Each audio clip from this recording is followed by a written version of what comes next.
الله أكبر. الله أكبر. سبحان ربي الأعلى، سبحان ربي الأعلى، سبحان ربي الأعلى.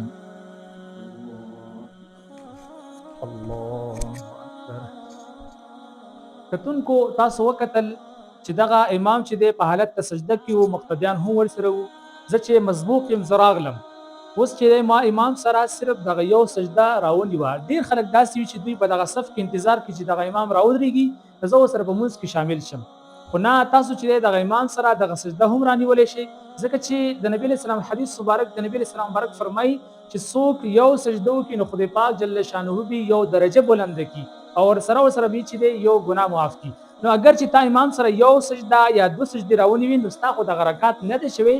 ته چې کله امام سلام وګرځي دغه رکعت مکمل د سر نه وکړي، خو لیکن که دغه سجده دې راونیوله نو په دغه سجدې فضیلت کې او په ثواب کې به ستا پوره برخه نصیب شي.